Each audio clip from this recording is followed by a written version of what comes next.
Hello everyone, welcome to moments with Madhu. ఈరోజు మీకు semi vintage లుక్లో ఉన్న రెస్టారెంట్కి తీసుకొచ్చాను. అదే మజ్లీదార్ అండి. ఇది ఇక్కడ ద్వారకానగర్ దగ్గరలో ఉంటుంది ఈ మజ్లీదార్. సో ఇదేంటంటే మెయిన్గా చైనీస్ అండ్ జైన్స్ వాళ్ళ ఫుడ్ ఎక్కువగా అవైలబిలిటీ ఉంటుంది. మన ఇండియన్ కూడా ఉంటుంది, కానీ ఏంటంటే కొంచెం పర్టికులర్గా సెలెక్ట్ చేసుకోవాలి ఐటమ్స్ అవి. ఫస్ట్ మేము వెళ్ళగానే జైన్స్ అంటే ఆనియన్స్ అవి లేకుండా ఉండే ఫుడ్ ఏమో అనుకున్నాము, కానీ అలా కాదు. అలాంగ్ విత్ అన్నీ ఉన్నాయి, నాన్ వెజ్ అంతా. జనరల్గా అయితే జైన్స్ వాళ్ళు అవి తినరు కదా మ్యాక్సిమము, అలా అని మేము భయపడ్డాము వెళ్ళాక.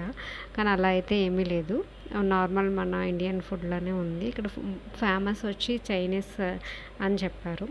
సో ఇక్కడ మేము ఆర్డర్ పెట్టిందంటే stuffed mushroom and biryani order పెట్టామండి. ఓకే, టేస్ట్ అయితే బాగానే ఉంది. నేను అబ్జర్వ్ చేసేంత వరకు ఏంటంటే ఇలాంటి రెస్టారెంట్లో మనకు ఫుడ్ అనేది ఎలాంటి ఆర్డర్ పెడితే బాగుంటుంది అనేది తెలిసి ఉండాలి. ఇక్కడ ఇతను ఈ రెస్టారెంట్లో ఏంటి స్పెషల్ అనేది చెప్తున్నారు. సో ఓవరాల్గా అయితే ఫుడ్ అవి బాగానే ఉంది. చూసారా, బిల్ కూడా మనకు ఒక వింటేజ్ లుక్లో తీసుకొచ్చారు. బాగుంది కదా ఐడియా, రాగి గ్లాస్తో మనకి తీసుకురావడం అనేది. సో ఒకసారి మీరు కూడా ఈ రెస్టారెంట్కి ట్రై చేయాలంటే ఒకసారి డిస్క్రిప్షన్లో నేను అడ్రస్ నేము పెడతాను, ట్రై చేయండి.